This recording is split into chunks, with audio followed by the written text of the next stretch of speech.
Now the windshield has cracked. One more time I have to say.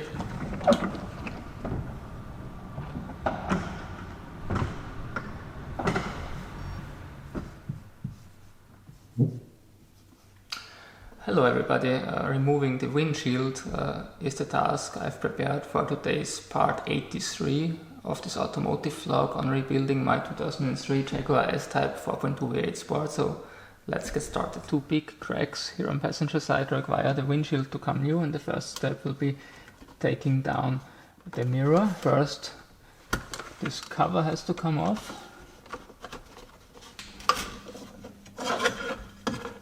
Then there's an electrical connection to the auto dimming mirror, which has to be released. Maybe I should take the mirror down first.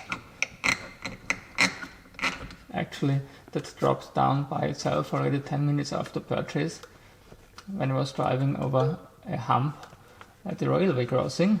Here's the rain sensor, obviously, which pops out easily. Yeah, here it goes. Since my car is equipped with the heated windshield, a quite common feature on Fords of the 80s, there's at least one more wire to be disconnected. Of course, they didn't put it here, that wouldn't have been challenging enough.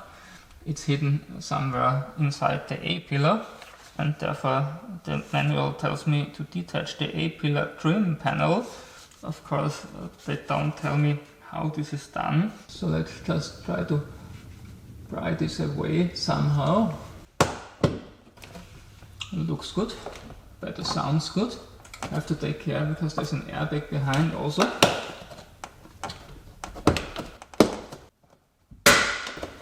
Okay, there's a holding strap which has to be cut due to the manual. Of course I wanna reuse it. Maybe I can get this out by taking out a bracket behind there. The bracket doesn't come out easily because they want to sell you a new strap, which means a new cover each time this has to come off. Now, here it goes. I should now be able to unplug the wire. Unfortunately, it seems there's a second wire on the passenger side as well. I never had that clean hands before when working on the car, but it's essential here.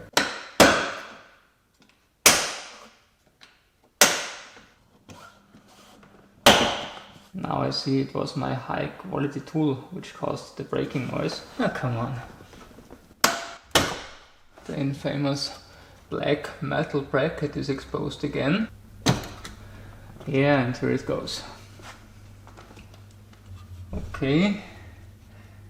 One more sensor connected to this side. That's the occupancy sensor, by the way. That's why there's no one on the other side. It's not a Tesla. And actually there's a second wire here on this side connecting the windshield heating.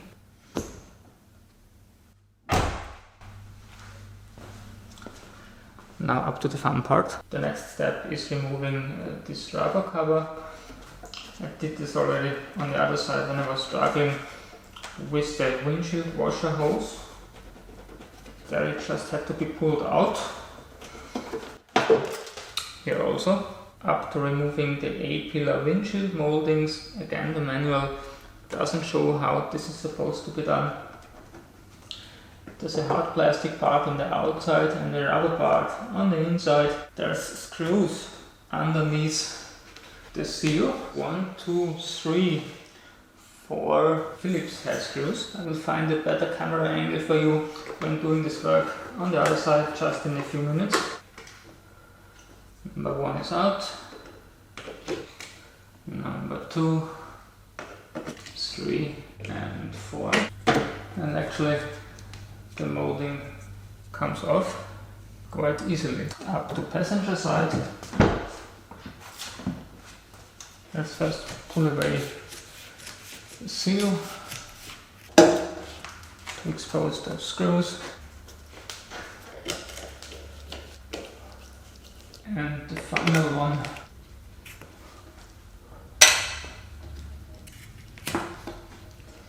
And voila!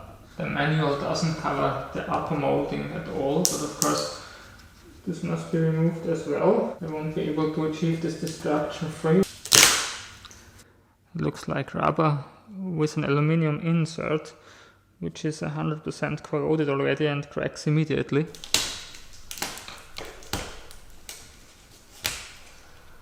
Seems it isn't that much corroded on the inside, but there's a chance to get this out in one or in a few pieces. Number one goal is not to scratch the paint.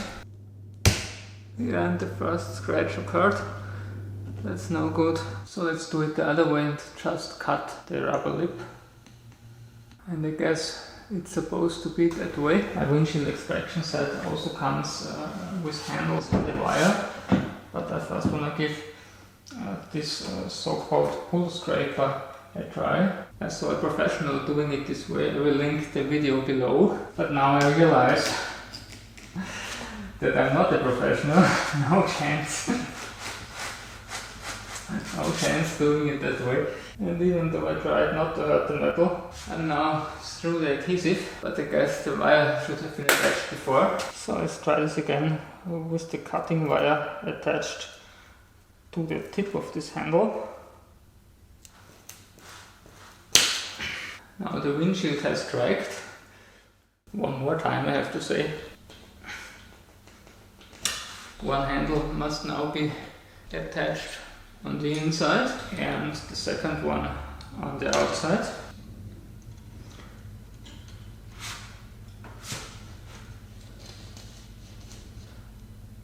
And surprisingly that works.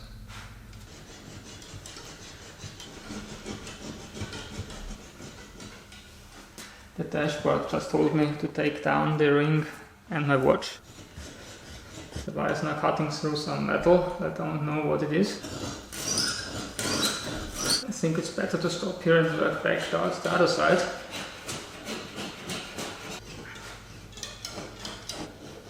I will now cover the front edge of the roof with a few layers of adhesive tape. So now let's try to work around the corner somehow.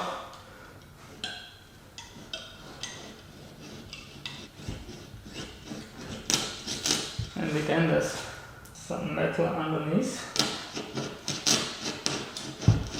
One wrong stroke and the wire is all through the tape. The wire is now running against the molding, the alloy part of the molding, still inside here. I'm afraid I have to reattempt this from the opposite side, so get ready for a second windshield removal episode. Sit back on my channel. Goodbye.